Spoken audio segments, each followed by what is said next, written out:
Well, hello and welcome to what is hopefully another mind-expanding episode of Wait, What? I'm Howie the Heathen. I'll be your host today, and this time I'm going to take you to the movies. Who amongst us doesn't like a good monster movie? My wife. Actually, now that I think about it, most wives don't like them. There's nothing worse than getting taken down by your own rhetorical questions. Let's try it this way. What guy who doesn't want to be called a sissy doesn't like a good monster movie? There. Not a single hand went up. I was listening the other day to the late, great Carl Sagan's wife, Anne Drian, who was discussing our fear that when aliens finally landed, it would turn out that they would be coming to eat us. Who doesn't remember that great Twilight Zone episode where we found a manual written by seemingly kind-hearted aliens titled To Serve Man, and it turned out to be a cookbook? Anne Drian made me feel better about the possibility by posing the following question. Let me see if I have this right. These creatures, who were about 1 million years more technically advanced than us, and figured out how to cross 1,000 light years of empty space to get here and see what we were all about, couldn't figure out how to stop for lunch along the way? She has a point. But that doesn't mean they won't come to take us out as part of a galactic cleaning project for having turned the planet into a garbage dump and electing Donald Trump as the leader we would be taking them to. I apologize for the redundancy. Predator was a pretty good monster alien movie about an extraterrestrial who comes here to hunt and eventually gets bested by Arnold Schwarzenegger. This alien was more of a sporting type. He came for some fun and excitement, hunting and killing lower life forms. You know the type, the ones who are trashing the planet. Anyway, he wipes out all of Arnold's highly trained mercenary buddies before Arnold finally outwits him, raising a serious credulity issue, but never mind for a moment. I mean, there's no reason to bank on the assumption that advanced civilizations become more compassionate. The universe is, as far as we can tell, a pretty uncaring place. Stars explode, wiping out solar systems. Comets come from nowhere and randomly annihilate zillions of dinosaurs. Most life forms exist by killing and eating other life forms. Old guys get hemorrhoids and ear hair for no apparent reason. Actually, I once heard a theory about ear hair. The hypothesis was that it developed in older men to protect them by keeping predatory younger women at a safe distance. I think it works. So, it's far from a done deal that the higher life forms in distant galaxies will be snowflakes or vegans. We can hope so, but we shouldn't count on it. Anyway, the premise of the movie Predator is that they may be predators. Specifically, sport hunters who come for the challenge of hunting and killing dangerous life forms. The exact premise of trophy hunting groups like Safari International. Look, Ernest Hemingway probably said it best. He said, "Certainly there is no hunting like the hunting of man, and those who have hunted our men long enough and liked it never really cared for anything else thereafter." So, if it's a kick for us, why wouldn't it be a kick for the Predator aliens? Now, there are those of you who saw the movie and had to be struck by the fact that it didn't seem to be a fair fight. The Predator guy had death rays and explosive balls he could fire out of his ass at will. He was bigger than our guys. He had bulletproof armor and he could make himself invisible. It didn't seem very fair to me. However, the playing field was leveled for the humans because we had a scriptwriter who wanted Arnold to win. That is always an insurmountable problem for bad guys and monsters. Okay, you've got the picture. Earth is a hunting park, which of course it is. I'll get to that part later. I decided to write a new scene and a new ending for the script. In the movie, the alien guy didn't say much until the end. Then, when he's laying there bleeding out, he exchanged a few niceties with Arnold. I think I remember him laughing maniacally because he was a poor sport. And he had a suicide nuke in his armpit. And he may have said, "Fuck you, Arnold," in alienese, but that was about it. In my version, there's a kid Arnold has taken under his wing and a babe in a tank top. There's always a babe in a tank top. The kid and the tank top babe had been held captive by jungle bad guys or something. Doesn't matter. In my scene, the Predator and Arnold, who have been shooting each other and missing, decide to have a timeout. Sort of a halftime. They're doing a J around a campfire with the little kid who thinks they've both lost their minds because these guys who have spent the last 45 minutes trying to blast each other are now getting hammered. So Arnold says to the Predator guy, "Explain it to me. Why do you come here to hunt us?" The tank top babe adds, "Can't we just get along?" Are you picturing this? It doesn't matter. Stay with me. He passes the J. The Predator takes a hit, coughs uncontrollably for a few seconds, and starts giggling. Then he says, "Man, this is some good shit. Got any Pringles?" Arnold tells him he didn't pack any Pringles. The alien thinks a minute, and then he says, "Why, pray tell, shouldn't we hunt you? That is the real question." He passes the J to Tank Top, who tells him to stop staring at her tits. Then she says, "What do you mean, why should we not hunt you? We're human beings. We're the most advanced species in the history of the planet. We have culture, civilization, and morals. And we have religion. We worship a higher power. We're created in his image." It's Central America, so she's probably Catholic. The alien, who had been chasing down hits of Maui Wowie with a Bud Light, shoots it out of something that looks vaguely like a nose. It would be a pretty gnarly sight on any planet. And then he says, "A higher power. How interesting. I'm a higher power. I traveled across light years through a wormhole. I took out 6 of your best commandos, sugar tits. I may be as high as it gets. But we're human," she says. "You can't play with our lives just for your amusement, just because it gives you a thrill or makes you feel good." Arnold chimes back in. "Yeah, that's what weed is for." The alien then asks, "Humans are hunters. I still don't understand the distinction you're struggling to make. What does the idea of a higher life form have to do with anything? You people kill 6 billion animals a year. 6 billion. Some for fun, some because they're tasty and make your taste buds feel good. So again, why shouldn't we hunt and kill you?" Silence from the assembled. And then the little boy, who's been watching all this quietly, speaks up. "Because we're scared. Because we don't want to suffer. Because we want to go on living our lives." The Predator chuckles.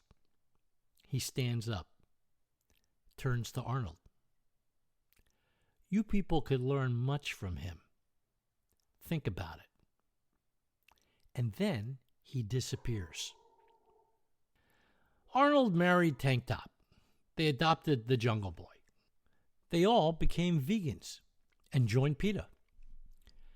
Arnold got funding from a billionaire for a new mercenary project. He started hunting trophy hunters. He used all of his merc skills to track them and shoot them with a tranquilizer gun. When they woke up, he gave them a good old-fashioned ass-whooping. Then he told them if he caught them doing it again, he'd hunt them down with a real weapon and mount their heads in his man cave. The Arnold family lived happily ever after. Safari International went out of business. Arnold can have that effect on people. In an earlier episode, I posed the question, why don't you believe in Zeus? List the reasons. Interestingly, you can find more out about why you do believe in something for which there is absolutely no proof by asking yourself why you don't believe in something else for which there is absolutely no proof. The question, what would you say to a creature from another planet who wanted to hunt or eat us, is just as fascinating. How would you justify our continued existence? What is it about our humanness that makes it a moral outrage to kill us, as opposed to an elephant, a whale, or a lamb? It can't be our humanity.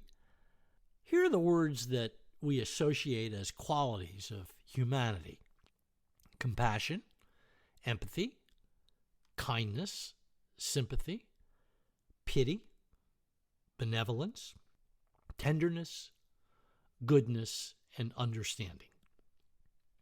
We kill for the pure joy of it. Take a look at Safari International's website. I've addressed every one of their depraved sophist rationalizations for why they hunt in my book, Ordinary Beasts, Hunting and Cultural Psychopathy. Buy a copy. If you can't afford a Kindle copy, I'll send you one. These guys kill because it's fun, it's exciting, and it's stimulating. They love to watch an animal drop. All the reasons they give, the good guy reasons, are incidental bullshit. We give the meat to the poor. That's your reason? Bullshit. Go out and buy it for 1/10 of the price you spend on hunting and give it to the poor. Conservation. Let me see if I've got this right. You help species survive by killing the biggest and strongest so you can take a trophy home for your man cave. Bullshit. The money goes to poor countries like Tanzania. Sure, that's why you're doing it. You Trump trophy hunters have the shithole countries at the top of your foreign assistance list. Bullshit. Getting in touch with your anthropological roots. I got an idea. Go kill each other with clubs. We'll turn it into a Fox Survivor show. Have at it, assholes. The demographic that almost every advertiser is looking for is the 18 to 34-year-old. These are the people that spend the big bucks. Did you know that mixed martial arts is the world's fastest growing sport? Let's face it, young guys love to watch other young guys beat the living shit out of each other. And what they hope they'll see is one of the warriors beat literally senseless, knocked out so convincingly that he can't get up. They won't admit it, but dead would be terrific. Dead is what they're secretly hoping for when they cheer and say, "Awesome!" after an MMA fighter is knocked into unconsciousness by a knee to the head, lying inert on the steel cage floor. Then they could tell their friends they were watching live when the Asian assassin was pronounced dead by a totally lethal headshot. Hell, I saw it live. These are the same young men who were raised on the video games Grand Theft Auto, Call of Duty, Black Ops, and Assassin's Creed. Yes, I'm talking about a hunting show where the game animal has an even chance. What would be wrong with the idea of letting armed hunters hunt each other? When I use the word wrong, I mean both wrong in a moral sense and wrong in a hunting fairness sense. Seriously, It'd be a purely consensual contest. Safari International could establish hunting preserves with multiple hidden cameras and fleets of drones to film all the hunts. Yes, I suppose there'd be a hue and cry about the savagery and how we've returned to the days of gladiators, but we'd get over it. The snowflakes and the liberals would go crazy, making it all the more popular on Fox. But the gladiator comparison would be quite unfair because gladiators were conscripted from slaves and from the underclasses to amuse the aristocrats and the more fortunate citizens. My armed warriors would be more like prize fighters. They would be hunting for the love of the hunt, respect for the game, and because they wanted to do it. Plus, the survivors would win a piss pot full of money. I can assure you, without my tongue firmly planted in my cheek, I seriously can't figure out what would be wrong with the concept. Why do we need to protect men from doing what they want as long as they agree to do it voluntarily to each other? It's, well, so libertarian. The same people who scream about laws that target homosexuality and activity engaged in among consenting adults cannot be heard to demand laws against the sport of manhunting. And skin in the game is exactly the concept that would make such a pastime exciting, fun, challenging, and most of all, fair. A number of movies have been made using the idea of depraved hunters going after human game. First Blood, The Running Man, The Naked Prey, and more recently, The Hunger Games and Mockingjay, where children kill each other. In some of these movies, the depraved sadistic hunter is armed with a bow and arrow or a rifle, and the prey person is given a head start armed only with the knowledge that he's being hunted. If he's resourceful enough, he can lay ingenious traps for the hunter and try and disarm and kill him. Or he can simply hide, making himself difficult to find. The hiding strategy, of course, is temporary and boring and therefore does not make for an exciting movie or game show. The scriptwriter almost always comes up with a plot device where the hunted person outwits the armed hunter. The moral, legal, and ethical problems with this scenario, of course, is that the person being hunted is never a willing participant.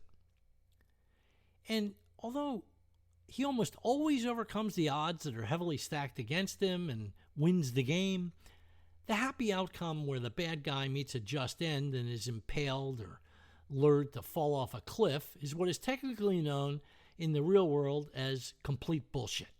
It wouldn't happen.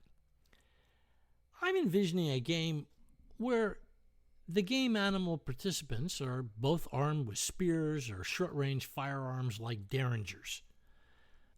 That would be really up-close and personal hunting, with the ultimate in fair chases. The hunter contestants would necessarily have to run and jump over obstacles in the woods to get into the killing position or avoid being killed. Most importantly, each would have full knowledge that they were hunting and being hunted.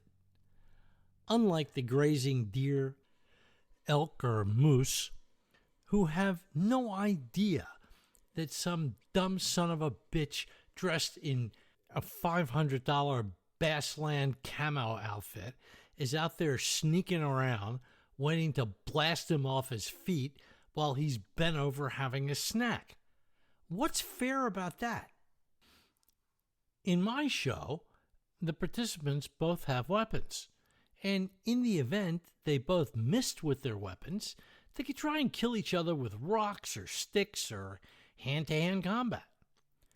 Again, the victor would be the most resourceful and the strongest, and no one could complain that the fight was unfair. Fairness is, after all, what comes into play by virtue of matching two boxers in the same weight class together to beat each other's brains in.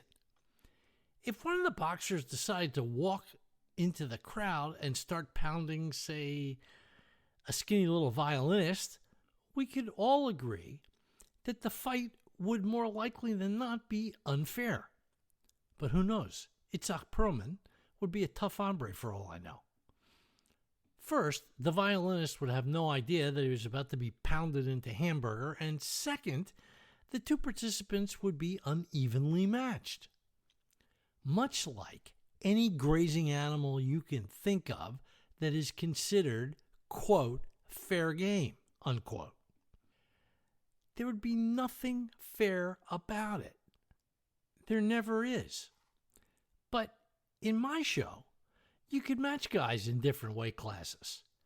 A small, fast guy against a bodybuilder type, speed versus strength, black guys versus white guys, Asians versus Latinos, and so on. Remember how much time you spent as a kid talking about who would win in a fight between a lion and a tiger, or between Batman and Spider-Man? Let's face it, those kinds of thought experiments never lose their appeal. Hunters would be the first ones to tell us that they're sick and tired of unnecessary government regulation. As a group, I would bet there's close to universal support for Donald Trump. And what, seriously, would be the harm? We currently let MMA fighters beat each other to a bloody pulp inside a cage. Boxing and MMA deaths in the ring happen from time to time. It's a known risk of the sport. And when it does happen, the replay ratings are off the charts. So what would be the problem in letting men who enjoy the thrill of the hunt and chase take each other out? What exactly do we need to protect them from if they have no desire to be protected? This isn't like requiring mandatory motorcycle helmets. The rest of us wouldn't have to pay for the rehabilitation of a brain-injured hunter because he'd be dead. As long as the fight is consensual and fair, why let those of us who are offended by our version of civilized morality dictate our moral framework on others who do not share in our values? I understand why they must be prevented from hunting us. We would be victims rather than participants. But if it's really something they enjoy, what's the harm to society? I think it's very much like outlawing suicide. I'm in the process of pitching the idea to Fox. They already have a show called American Ninja Warrior. Also, I see nothing wrong with trophy heads being awarded to the victors. It would give new meaning to the idea of a man cave.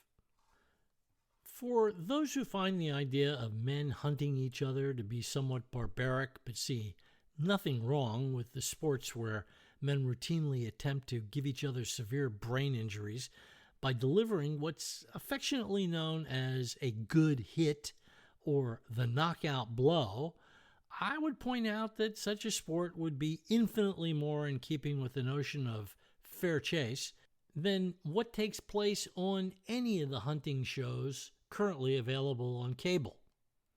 Mostly because it would be fair. And there's no denying it would be really fun for the viewing audience and the participants. Well, maybe not so much for the ones that get shot.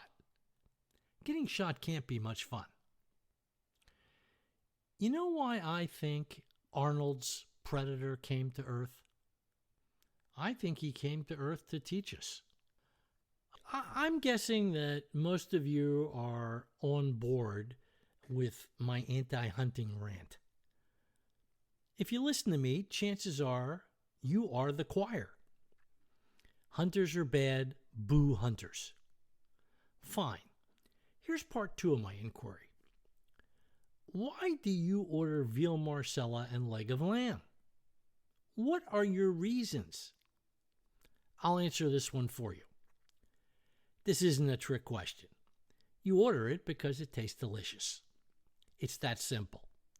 It has nothing to do with nutrition. You aren't thinking about nutrition any more than the hunter is thinking about conservation. You're thinking, it tastes good. That's it. Next question. You ever take your toddler to a petting zoo? You take pictures of Amy with the goats, the sheep, and the calves. Do you use the words adorable, cute, and sweet? The phrase melts my heart come out? Why do you do it? Why do those thoughts come to mind when you see Amy interacting with a small animal? Next question. Would you order the leg of lamb if you had to kill it first? Of course you wouldn't. Here's an easier one. Would you order the veal Marcella if you knew that the calf had been kept in a box since birth and the waiter made you simply watch it being slaughtered? You had to watch the killing on his iPhone before he could put in the order for you. I know the answer. You shouldn't eat what you don't even have the balls to watch. And that, if you stop and think about it, explains why, inside, you know it's wrong. Because you can't bear the thought of even watching it. Did you ever take little Amy to the pumpkin patch? Or to pick strawberries? How about if Amy's elementary school organizes a trip to the slaughterhouse? Any objections? What exactly is the difference? And it's not a good answer just to say she's too young. Why, if there's nothing morally wrong with it, shouldn't she have a field trip to the killing house? There is something wrong with it, whether you want to think about it or not. Not thinking about it doesn't make it okay. In the movie Predator, there were all kinds of realistic depictions of violence and death. Very little was left to the imagination. I was watching a movie recently where there was a scene where religious fanatics sacrificed a calf. And when it came time to cut the calf's throat, the camera cut away. It was a line of violence depiction the filmmakers, for some reason, would not cross over, even though they could have accomplished it with special effects the same way they do with people. Hollywood will show us arms and heads being lopped off, bullets entering eye sockets, rapes, murder, chainsaw massacres, and torture. But they almost never show a human killing an animal if it involves the same graphic images. They always cut away and leave that to our imagination. It's really quite inexplicable. Is there a movie ratings board regulation that draws a line that says you can show young girls being tortured, mutilated, and defiled, but whatever you do, you may not show a lamb or a calf having its throat cut? What a strange line to draw in the already blood-drenched sand. An innocent man or woman being shot, stabbed, or tortured seems to be acceptable viewing fare. But somehow we need to be protected from sheep, cow, or even chicken executions. Why? The answer is that apparently we do need to be protected from seeing animals put to death. But it makes no sense. We kill and eat them by the billions. Perhaps we don't want to be reminded that cheeseburgers don't grow on trees. Perhaps bearing witness would remind us that we're participating in the mass slaughter of innocents. There seems to be a collective self-consciousness that demands that we not go there. Why is that? Here's a fact. The animals that we domesticated historically are the ones that are the most comfortable being around us. The ones that are the easiest to handle. The ones that seem to like us. Their reward for being gentle is to be killed and eaten. So, don't tell the predator about our humanity. We use approximately the same measure of humanity in the way we treat animals as the people of Munich used when they went to work every day and ignored what was going on at Dachau. They knew exactly what was being killed and incinerated. They weren't under any illusions. They weren't more humane than the guards because they looked the other way instead of participating. Willful blindness isn't the same thing as blindness. It's a conscious decision that you don't want to think about something. But not thinking about something doesn't make it so it isn't happening. Here's another thought experiment. I call it the old McDonald's farm thought experiment. You're at McDonald's with your 6-year-old. Let's stick with Amy. She's munching away on a Happy Meal. She asks, "Mommy, where do potatoes come from?" Mommy answers that Farmer Brown plants seeds in the ground and potatoes grow with the sunlight and water, and then he scoops them up and brings them to McDonald's, and they cook them up and carve them into French fries. Cool. You people are smart. You know where I'm going next. Amy. "Mommy, where do hamburgers come from?" Mommy thinks for a second. "Hamburgers come from cows." "Oh, look, is that Brandon from your class outside with his mother?" Amy says, "Where?" Mommy. "Oh, I guess not. How about an apple pie for dessert and then we can go by the petting zoo?" Amy. "Can we?" They come from cows. Hamburgers come from cows. Yes, they do. Dear Mom, I've got a news flash for you. They don't use a spare meat udder to milk them. They kill them. Then they're cut up into pieces, put in a meat grinder, and sent to McDonald's. And they don't come from old McDonald's farm. They come from a factory farm with some of the most horrific conditions you could ever imagine. You don't want to go there. You know all this. So does Amy's mom. Here's my question. Why don't we tell her? What's the problem here? If there's nothing morally wrong, if there's no suffering or horror, if it's pretty much like harvesting French fries, why don't we take Amy's class on that field trip? We've been killing and eating cows for 1,000,000 years. Wouldn't you think we'd be totally desensitized to it by now? Wouldn't you think it would strike us like farming? What's the problem? I'll tell you what the problem is. We relate to the executions. We relate to the suffering. When we think about it, when we bother to think about it, we feel their terror when they're marched to the executioner. We know for a fact that cows and lambs and goats and chickens feel fear and pain. We know that it's wrong. Exactly like the good citizens of Munich who never harmed a fly.